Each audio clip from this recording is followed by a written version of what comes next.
Hey everyone, it's Andrea Chalupa of Gaslit Nation. In our Monday Gaslit Nation salons, listeners over the last year, 100 years in Trump years, have asked, how did we get here? And of course we all know, but it's just a nice grounding exercise to talk about the 40-year far-right Christian nationalists, big oil coup against our democracy. So I decided to put together a montage of episodes walking you through the history of how America is now in this crisis point of normalization, where people are just living their lives and everyday fascism is happening, spewing from the White House. Donald Trump is the Frankenstein monster of a coalition of forces that have been chipping away at our democracy.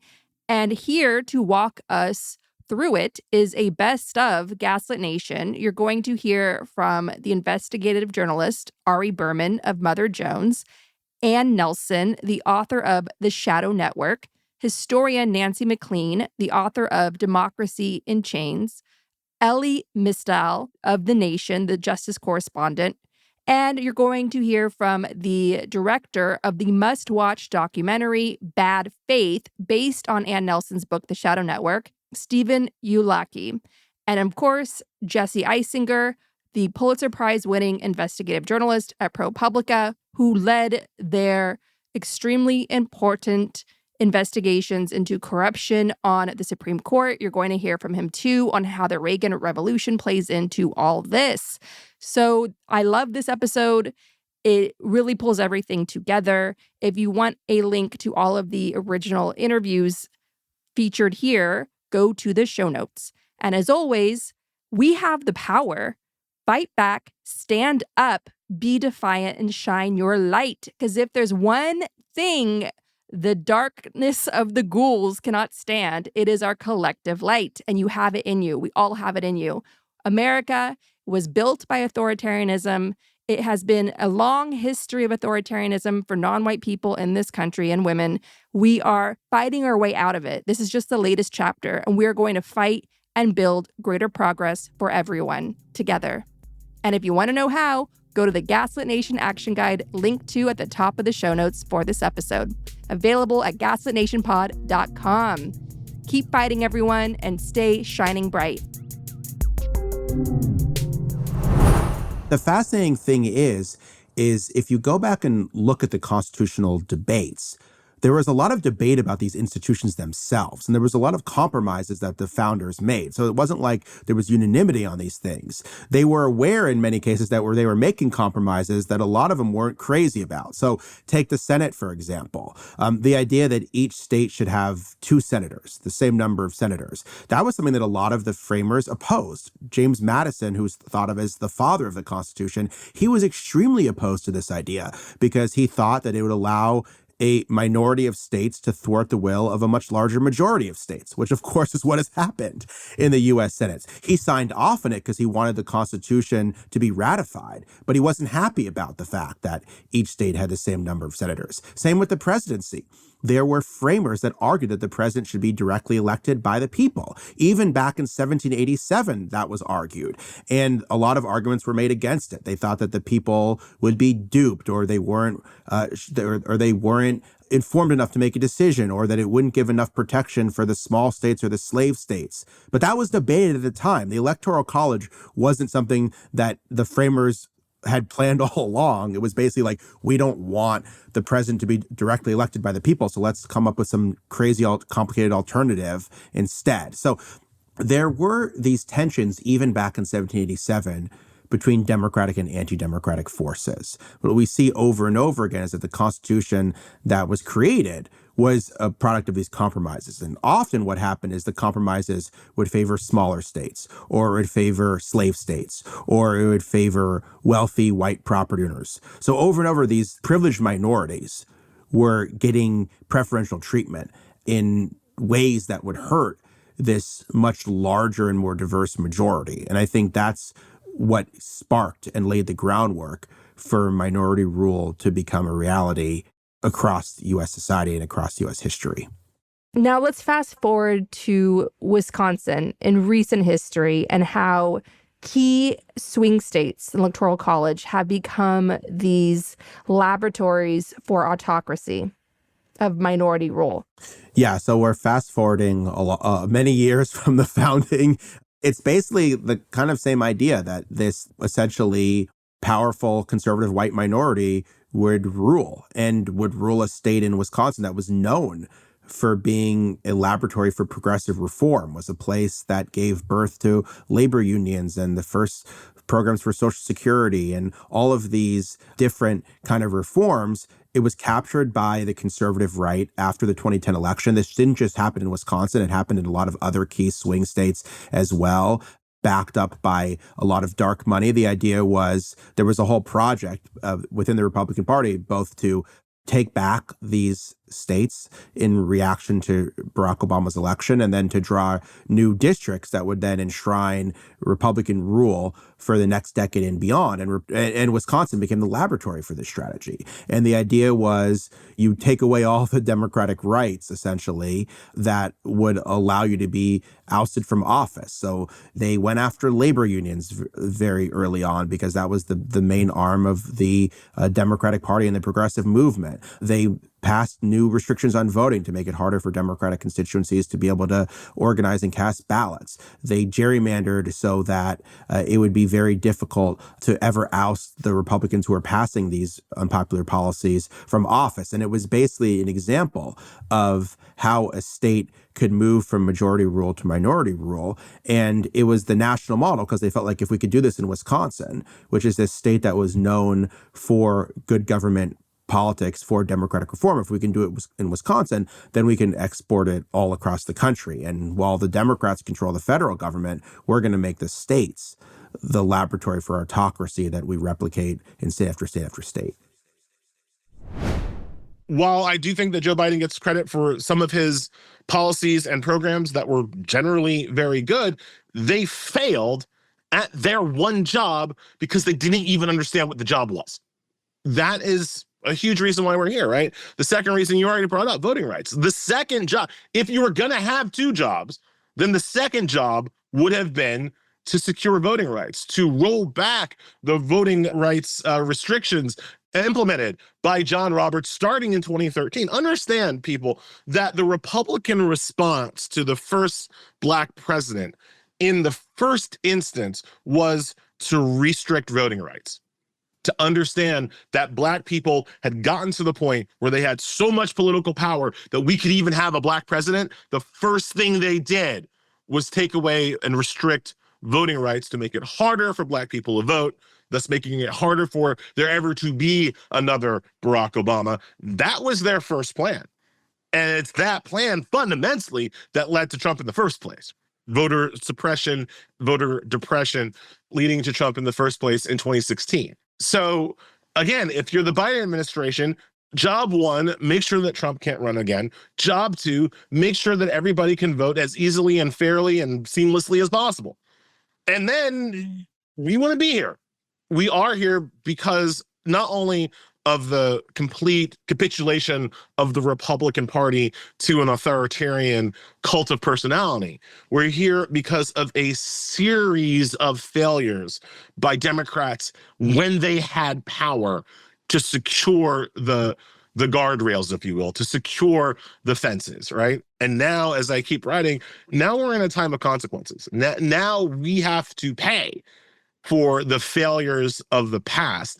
And it's a question of how big that bill is going to be and how long before the authoritarians run out of steam. Historically speaking, it could be a very long time. Very long time. There's just been this incredible attempt by the Republican Party to weaponize Trump's big lie. That voter suppression obviously did not begin in 2021. It's been going on for a long time in American history, and it's been going on for a long time in the Republican Party. But this is such an intensification and an acceleration of the existing effort. And I would say it's happening on two related tracks. One is all of the laws that have been passed to make it harder to vote. So in Georgia and in Florida and all of those things, whether it's making it more difficult to vote by mail or cutting back on the amount of time that people have to vote, making it harder in lots of different ways for people to cast ballots. Then there's the related effort, which is just to try to overturn the election results altogether in routine matters of election administration. And those two things are related, but also kind of different. And the fact that they're happening at the same time, to me, is what's most chilling here, because we're basically setting up a situation where the Republican Party is doing everything they can to make it harder to vote. And if somehow that doesn't succeed, then they have this fallback option, which is they can just try to nullify the will of the voters. And I'm not sure that that will succeed. I mean, obviously, Trump wanted them to do that in 2020, and it didn't happen. But I'm just basically very concerned that everything the Republican Party is doing right now is to try to succeed where they failed in 2020. Yeah, without question. And I read somewhere that if all of these laws had been in place for 2020, Trump would still be president. Yeah, I mean, it's hard to know in terms of how would people have adopted to the laws, right? But it's certainly true that a lot of people used voting methods that have been cut back on. A lot of people were sent mail ballots or sent mail ballot request forms that they're not going to get anymore. A lot of people use drop boxes that won't be available anymore. A lot of people voted through methods that are going to be more difficult. There's less time to vote by mail. There's more rules to vote by mail. There's less time to vote early in some states. There's new ID requirements. There's things like that that people won't be able to comply with. And then there's, of course, the fact that they're also intensifying control over how elections are run and managed. And so in certain states, like in Georgia, they have given the gerrymandered legislature a lot more control over the state election board and the power to potentially take over local election boards. And there are also some of the Republicans that they weren't great, but they actually did do their jobs and stand up to Donald Trump. And now they're being primaried or they've quit out of frustration. So there's this really toxic ingredient right now where the Republican Party at every level is marching in lockstep to try to get an advantage in future elections. And of course, you guys have studied authoritarianism around the world.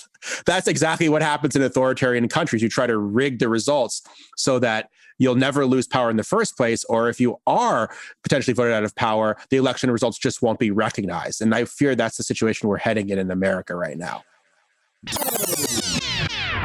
Paul Weyrich was a Republican operative who initially worked for Goldwater and was devastated at Goldwater's loss. I mean, he was crushed in '64, and he set about trying to figure out how to get the Republicans, to make the Republicans more competitive. He was also constantly creating these institutions. Like, he co-founded the Heritage Foundation, which is alive and doing extremely well today. That was in '73, so 50 plus years later. But he was the one who decided that the way to get more power for the Republican Party was to cultivate the evangelicals. The evangelicals had stayed away from politics ever since the Scopes trial, when they humiliated them. They were treated as country bumpkins and ignoramuses because they believed in creationism and they believed in a bunch of things that the mainstream didn't believe in. Well, what's the Scopes trial? The Scopes trial was a trial in which, in the late 20s, in which a school teacher, I believe in Tennessee, was put on trial for teaching evolution.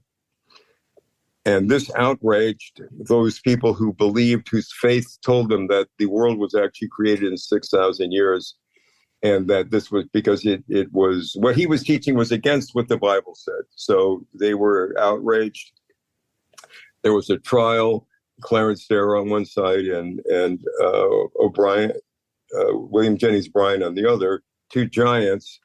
And they were shown up to be, again, the fact that they were so much against the modern spirit of science that they were stuck in these beliefs that they believed for hundreds of years. They felt that what they said was the public square was the playground of the devil, and the only place they were safe was in their churches and amongst themselves. They were really a subculture. And Weyrich was able to pry them loose by promising their leaders all sorts of wealth and advantages and political influence if they could convince their followers to vote Republican. And the way they decided to do that was to say to their followers, and of course, these people believed blindly, I would say, the evangelicals, and that their leader spoke the word from God. They said, you've got to vote Republican because it's the party of God. The Democratic Party is the party of the devil. So they came up with this as a way to get their followers to vote Republican. The incredible irony is that this is repeated verbatim to this day, and is considered an article of faith among tens of millions of Americans.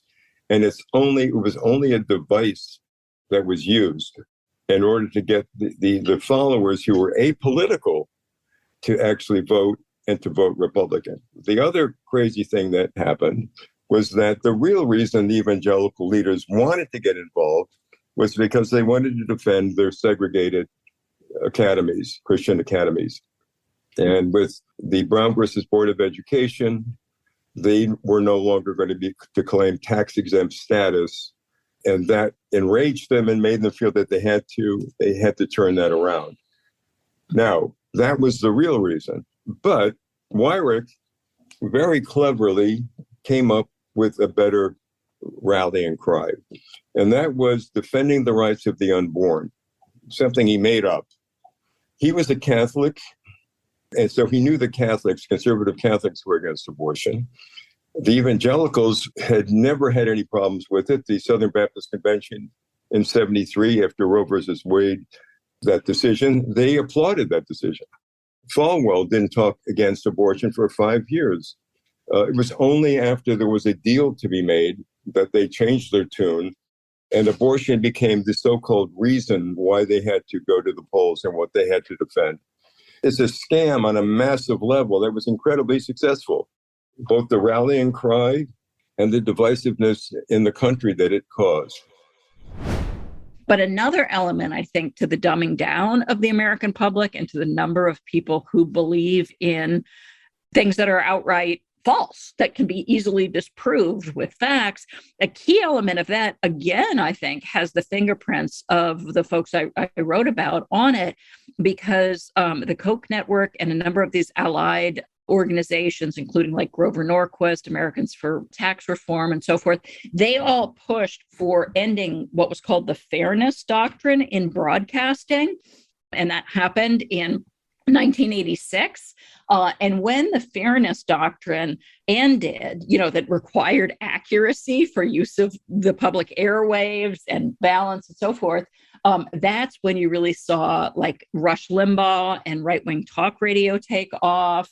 That opened the way to Fox News and all of these other outlets that are worse than Fox News, that actually, studies have shown that people who watch these networks regularly have wrong ideas, right? Some of the documentation started with the Gulf War, but it's continued since. And certainly we see it with COVID, the COVID misinformation and the anti-vaccine efforts, ideology that's spread. A lot of that is kind of the combined fruit, I think, of the weakening of our schooling and also the growth of a very, very profitable industry of disinformation. So the incentives are kind of all wrong for enabling the people to have the information they need to make informed decisions in a reasonable way. What the right realizes in the early 70s is that the left has institutions. They control the commanding heights of the economy, of the government, and of the culture. And they have a concerted effort to build institutions that can counteract that power.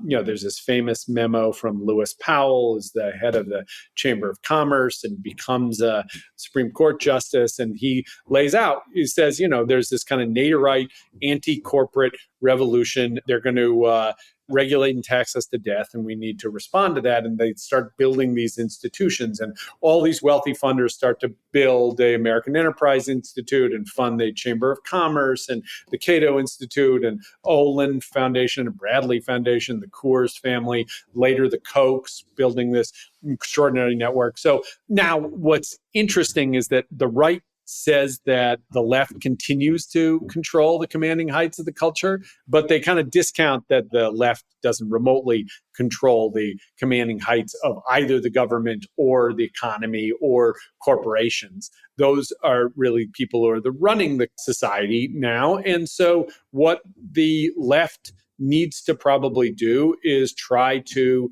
understand government power and regulating the wealthy and corporations to try to get there. And you see this with kind of the realization that we have to bring back antitrust, which is an interesting thing because it doesn't just fall on a progressive. It's not just progressive. There are these conservative traditions of being anti-big business. If there could be a political coalition there, then that could really be somewhat hopeful. But what they're running into when they bring these cases to try to reverse mergers or challenge anti-competitive behavior, they're running into judges who are of the Reaganite Bork revolution that overturned the New Deal antitrust movement that started in the 70s and 80s. And the Jonathan Cantor at the DOJ and Lena Khan at the FTC are bringing cases and getting rejected by judges, not just conservative judges, but judges that are appointed by Obama and even Biden, who are rejecting their efforts to block mergers and rein in corporate monopolistic anti-competitive behavior. You need basically a decades-long movement to have legal thinking and appointees that put into place people who have a kind of more populist, economically egalitarian legal view. And I would just point you to today or yesterday in The Atlantic, Caroline Fredrickson, who headed up the American Constitution Society, which is the analog to Leonard Leo's Federalist Society. That's the liberal version of the Federalist Society. She says, I realized just now that we made a catastrophic mistake because we were focused on social issues, not economic issues. We never thought about looking at judges' attitudes toward antitrust. It didn't occur to us. She ran the ACS for 10 years. It's an extraordinary piece. It's such a damning admission. It should be a major scandal in progressive circles that she just was like, I thought Dobbs is the most important thing. And of course, abortion is extraordinarily important, but you cannot forget pocketbook issues. You can't just let corporations roll back decades of hard-won labor reforms and regulation. And that's what the left did. In the 1930s, the first kind of modern version of this kind of corporate-led reaction was the American Liberty League that opposed the New Deal and the labor movement of that period, particularly the unions of the CIO, the Congress of Industrial Organizations. But they were actually quite ineffective, partly because they were so visibly self-interested and corporate. And I may not get the exact quote, but there was one person in Texas said that it would be, no, I'm not going to get it, but like better to have 100 Reds from Moscow defend American industry than let American capitalists do it because they were so bad at it. So they really alienated people. They tried very hard to defeat the president in 1936. And in the midterm elections of 1934, and his margins just kept getting bigger and bigger. So they were really discredited at that point, the American Liberty League. But some of the same kinds of people and ideas then became part of the John Birch Society after World War II, developing in the late 1950s. And that body, of course, had Fred Koch, Charles Koch's father, as one of its key inner circle of directors. And Charles Koch himself joined and ironically left over the war in Vietnam later, but continued to have the economic ideas of the John Birch Society and some of the measures. But in any event, so Koch kept going, looking for a way to break through. In the 1970s, he started funding think tanks like what became the Cato Institute, started with another name. He thought that the Powell Memorandum that you mentioned, that basically advocated this corporate mobilization to transform American politics, it was done as a memorandum for the U.S. Chamber of Commerce, Koch thought that the Powell Memorandum didn't go far enough, that it was essentially kind of too reformist. So he continued investing. In 1980, his brother David ran as a candidate for the Libertarian Party. And if you look up the platform of the Libertarian Party of 1980, basically you get the kind of Koch vision of what a good country would be. And it's really terrifying. I mean, it's no public schools, no national parks, no postal service, no, nothing that we would recognize. It's just government stripped to what libertarians see as its legitimate functions, which are only three. And they basically amount to armies, courts, and police. So providing for the national defense, ensuring the rule of law, and guaranteeing social order. So that's the radical vision. But what Koch struggled with for decades was how to make that vision a reality when the overwhelming majority of people in this country and around the world would oppose it if they understood what it was.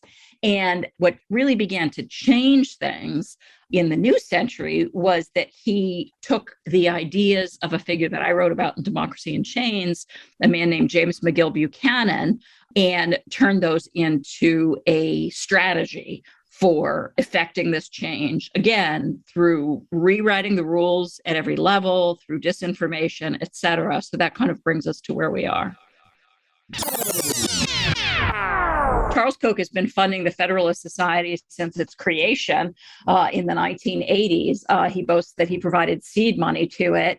And the Koch network of donors, who often now work through dark money operations such as Donors Trust and Freedom Partners Chamber of Commerce, is what they used to call themselves, stand together, they now do. But they've provided a great deal of money to the Federalist Society, which, as our wonderful sitting senator from Rhode Island, Sheldon Whitehouse, says, has captured our courts. And he points in particular to the Supreme Court conservative majority now of 6-3, all of those 6 having deep ties to the Federalist Society, and some of them being there illegitimately, if we go back and remember how they came to be seated.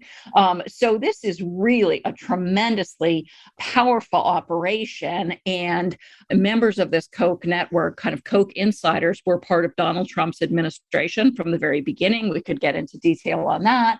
But bringing the story back to January 6th, 7 of the 8 senators who voted against certifying President Biden as the victor of the 2020 election had been generously funded by the Koch donor network, and nearly all of the 147 members of the House who refused to certify the election were also products of that spending, political spending, and of the think tanks and messaging operations and membership organizations funded by this donor network.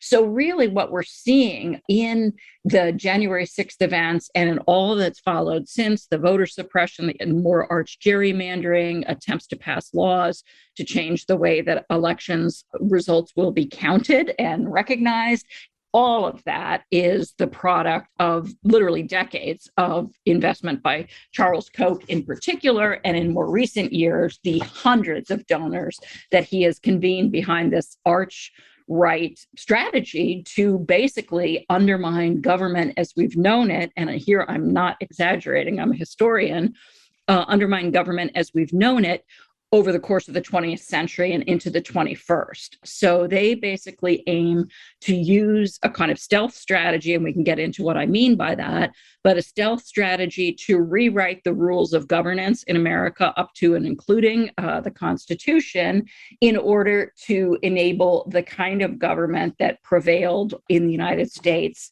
at the turn of the 20th century. You know, a situation in which workers had no rights to collective voice. There was no social provision like Social Security, Medicare, Medicaid. Disenfranchisement was perfectly fine with the Supreme Court, and so forth. It's a vision so radical that no one could imagine that it could be brought into being, because it's such a minority vision. But that is why disinformation is central to this enterprise, and also this very, very systematic rewriting of the rules of governance and law at the most detailed levels that would make most people's eyes glaze over, but enable these billionaires to advance their project.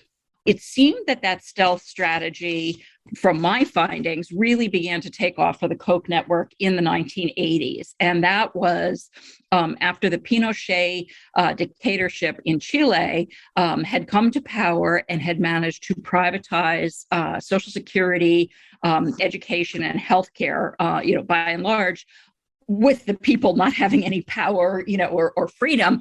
Charles Koch made Social Security privatization the top priority of the Cato Institute, which just moved to Washington at the outset of the Reagan administration. And this was something that they knew they would never pass. And one of the people I wrote about advised them on this, and we can come back to the details, but basically understood that Social Security was so popular across so many different demographic groups in America, North, South, Black, white, Latino, men, women, young, old, et cetera. Everybody loved Social Security. So there was no way they could attack it frontally. So what they came up with in those years was what I called a crab walking strategy to kind of get there sideways. And that involved misinforming people, putting out disinformation about the stability of Social Security, also trying to break up the coalition behind Social Security by dividing young people from seniors, by dividing current recipients from others, et cetera. So lots of shenanigans, basically, to break up this solid pro-Social Security phalanx. And that was really an illustration of something that then seemed to have become second nature to this network as they moved forward with other projects and began to develop their apparatus.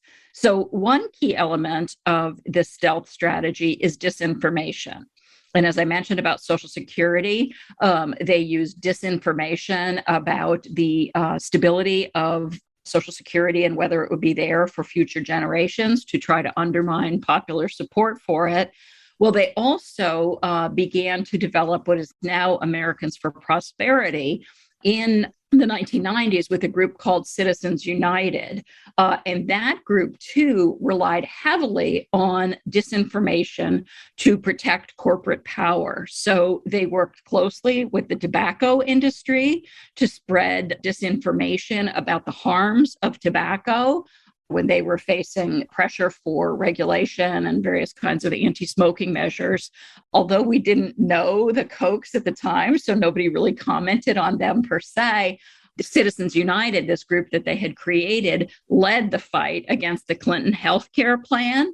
And they did that, of course, by disinformation and other such measures. So then kind of moving into the more recent period where they really surged forward after President Obama was elected and really rode the wave of kind of racist reaction to that we can see now in hindsight, the whole birther phenomenon that wouldn't accept that this was a legitimate president. And a lot of that congealed in the Tea Party that came into being in 2009. And so using the strength of that Tea Party movement, this Koch network worked very hard to get control of state legislatures in the 2010 midterms, as a lot of, people who had voted for President Obama sat out the elections. People talked about the enthusiasm gap. Well, through that, they managed to get control of, I think at the time it was 28 state legislatures. And in those state legislatures, every single one that they got control of, they engaged in radical rules change, again, with a kind of stealth framing of what they were doing, not really saying what they were doing and why. So classic example was Governor Scott Walker in Wisconsin, who suddenly took away collective bargaining rights from public sector workers. This was something he hadn't campaigned on, and he put it into a budget bill, claiming that it was about the budget. So again, that kind of stealth misrepresentation. And then Walker in Wisconsin, the state legislature in my state of North Carolina, all of these Tea Party oriented legislatures put in power by huge infusions of donor money from the Kochs and like donors, engaged, first of all, in the most radical gerrymander we've ever seen in political history in the US, radical and sophisticated, using all kinds of new social media data, et cetera, to misrepresent the voters. So that's, again, another aspect of stealth, right? To make it so that our votes don't really count because the way they've cracked and packed districts. Another element of the stealth strategy was pushing voter suppression measures under this covering rubric of combating voter fraud. But of course, there was no such thing. But this helped to steer into passage a number of voter suppression measures, also undermining the power of public sector labor unions and teachers unions in particular, using all kinds of fraudulent claims about them. So that's what I mean by stealth. In terms of when it started, you're absolutely right that reaction has been part of this country, going back to the founding, and the Deep South slaveholders and their impact on the Constitution, later the crushing of Reconstruction, et cetera. So there's a lineage here. Reagan was a extraordinary politician who came out of nowhere and was very radical and wins in 1980 after the Democrats have an extraordinarily dispiriting presidency in Carter. Carter, I think, actually, had some very interesting things. So Nixon wins in 68. Nixon crushes McGovern in 72. And the Democratic Party is just reeling. And they begin to think that they need to embrace the free market. That they've gone too far with social liberalism. And so you get like Gary Hart, who really is a kind of neoliberal figure, embracing markets and deregulation, things like that. He doesn't win, but he's a young, energetic, charismatic, good-looking politician who blows himself up, but he's very sort of successful. Then the Democratic Party runs a bunch of older liberal lions and, like Mondale, and they lose, they get crushed. And so by getting crushed, they sort of really get afraid of reform, of economic reform. They start to no longer be the party of the working class. Reagan, when he was elected in 1980, he really talked the talk of this cause in saying things like, government is not the solution to our problems. Government is the problem. So he was very effective in framing this cause. But ironically, he did not walk the walk. I mean, he did a lot of radical changes, but nothing near what the Koch network types wanted. And so, again, going back to Social Security reform, I have some stuff in the book from his budget director, David Stockman, and the language is just, I just had to quote him at length because he says, basically Reagan didn't understand the kinds of cuts that would be needed to push through the kind of budget that they were talking about for his first budget. He wanted to cut government, but I think he had in mind, he'd always had this antipathy to, he's the one who brought us the language of welfare queens and so forth. And he seemed not to understand that the kinds of budget cuts that he had asked for would require, attacking veterans benefits, farmers benefits, Social Security benefits, all these benefits of people who voted for the Republican Party. And when he saw that, he's like, oh my God, I don't want to do that. I'll be unpopular, And so essentially what he did is just let the deficit surge. So he continued spending, but not taking in adequate tax revenues to cover that spending. So that was one of the many experiences that led this Koch network to think, we cannot rely on these elected officials working within the system to do what they say they will, because if they want to be popular, as they saw with Reagan, they will back up from this extreme agenda because the people won't want it and the people will vote them out of office. So that Reagan presidency was actually quite important as a pivot in this radicalization of some of these arch-right corporate figures like Charles Koch. And then the administration of George W. Bush really confirmed that in the new century, because he too, even though he was the most conservative president to date at that time, he also wanted to be popular. So he enacted a prescription drug benefit for seniors, and that made these guys crazy. And he also failed at Social Security reform. I'm using their language. They'd call it Social Security reform. It's actually Social Security privatization.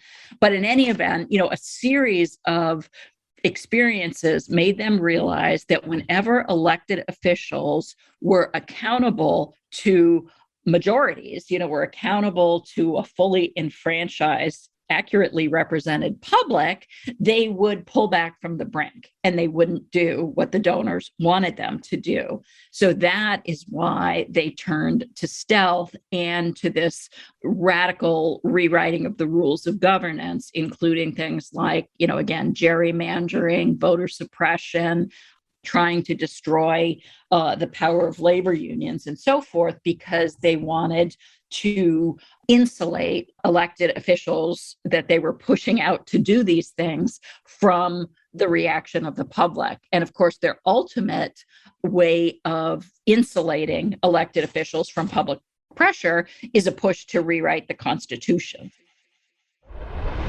Project 2025 is a document that was released under the auspices of the Heritage Foundation a few months ago in late 2023.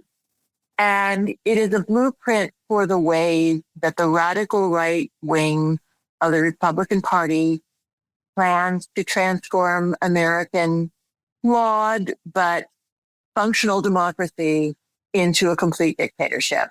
That's the short answer. But it goes into 900 pages of detailed information about exactly how they're going to do this throughout virtually every possible branch of the government. And what are some ways they plan to do this? Well, some of them are old favorites of the Heritage Foundation and the extreme right wing. The climate policy elimination is disastrous. Withdraw the United States from the Paris Climate Accords and every other environmental international agreement. Eliminate emissions controls because we need to burn as many fossil fuels as quickly as possible because the priority is the profit stream for the fossil fuels industry. Remove even energy ratings on your air conditioner and your refrigerator so you can just keep burning that fuel. So the environmental areas are egregious, and also remove things like the Migratory Bird Act to protect disappearing species and so on. Then you will have the taxation end, where they still think that the wealthy pay too many taxes, although they pay very few. So they want to continue to lower every possible tax for the ultra wealthy and corporations. Then you've got the social elements, which are what they use to engage fundamentalists and people who want the United States to be a theocracy. So they have this wording that says every child has a right to be raised by the biological male and female who conceive them, which is pretty extreme. And obviously, this is trying to reverse marriage equality. But along the way, I guess they want to reverse adoption and foster care and everything else, because it's just this blind family policy. Draconian measures against trans people, but also measures against the entire LGBTQ population. They want to remove all of their civil and political rights so that a person can be fired from a job simply for being gay, right? Talk about throwing us back into like 100 years or so. Reverse not just abortion, but they're starting to challenge various forms of birth control so that we can keep women in the kitchen. Well, as I said, there are 900 pages, and I guess the final area that I should stress is that it is saying that regardless of whether Trump wins the election in the fall or it's any Republican candidate, they want a concentration of government powers in the White House so the president has personal control over things like the FBI, so we can have a secret police state, that the president has control over the State Department, and you The fire DOJ. both. Oh, Yeah. both. Okay. No, yeah. FBI and DOJ are one silo, but also the State Department, so that you forget about career diplomats and you install cronies in significant positions, including the ambassadorships, so that you can just cut deals with foreign countries at will. A generalized purge of something like 40,000 federal employees to be replaced by people that they aren't recruiting and training now on an ideological basis. So they're recruiting their own right-wing ideologues and training them to take the place in government of our professional civil service. Can they find 40,000 people to do this? Well, given that they have no educational or other requirements, they probably can. I mean, competence and preparation and qualifications have nothing to do with it. It's just whether you'll follow the leader or not. That's what it comes down to. Yeah, they have online training underway for these people. And they're already organizing the staffing. And it's important to remember that a lot of this movement, which has been coordinated through organizations with the Council for National Policy in the past, so they have worked through the Leadership Institute, which is a core organization and is involved in this recruitment and training. And they claim that they've already trained over 270,000 people to be candidates, campaign workers, and other related functions. So they've already got a core there. So basically, the Trump campaign, which Gabe Sherman and Vanity Fair recently wrote is extremely well organized this time around, would roll into Project 2025, presumably, and be part of carrying all this out. Well, I don't think that Trump can win without the support of the 100+ organizations who signed on to Project 2025. 100? Over 100. And you have to remember that these are a lot of the same organizations that got behind Trump and pushed in 2016. These organizations, again, many of them are affiliated with the Council for National Policy, like the anti-abortion Susan B. Anthony Pro-Life America, like the Heritage Foundation, and so on. And these are the groups, as I described in my book, that met with Trump in June 2016 and made this deal with him, where they would give him money and personnel and strategists in return for him giving them the court that they wanted, which he indeed has, not just at the Supreme Court level, but all the way down through the federal judiciary. Now, of these 100 organizations, roughly half have received funding from the Koch network, representing the fossil fuels interest and the anti-environmental interest, and roughly half have received funding from the Leonard Leo funding operation, which is connected with extreme right Catholic and Opus Dei, and there's some overlap. So you're talking about an operation that has literally billions of dollars behind it.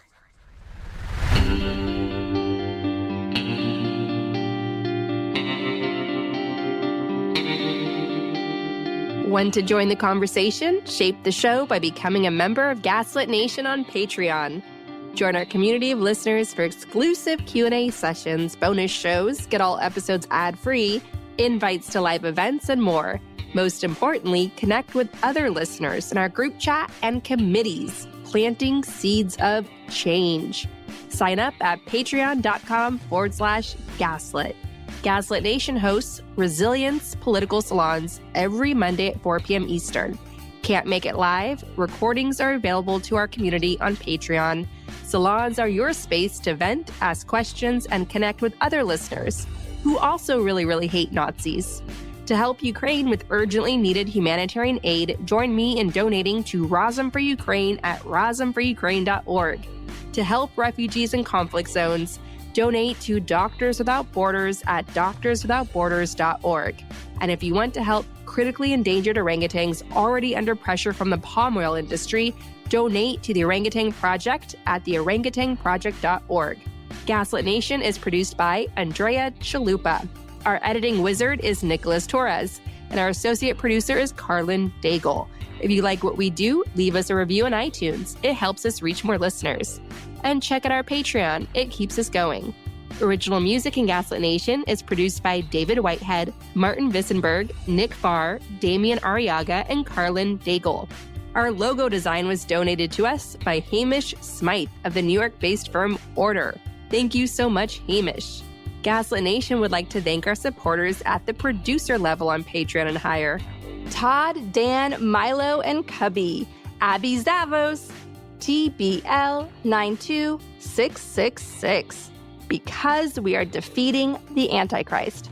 Lily Wachowski, Ice Bear is Defiant, Sherry Escobar, Sydney Davies, Work for Better, Prep for Trouble, John Schoenthaler, Ellen McGirt, Larry Gasson, Ann Bertino, David East, Mark, Sean Berg, Kristen Custer, Kevin Gannon, Sandra Collins, Katie Masuris, James D. Leonard, Leo Chalupa, Carol Golstad, Marcus J. Trent, Joe Darcy, D.L. Singfield, Nicole Spear, Abby Rode, Jans Alstrup Rasmussen, Sarah Gray, Diana Gallagher, Leah Campbell, Jared Lombardo, and Tanya Chalupa. Thank you all so much for your support of the show. We could not make Gaslit Nation without you.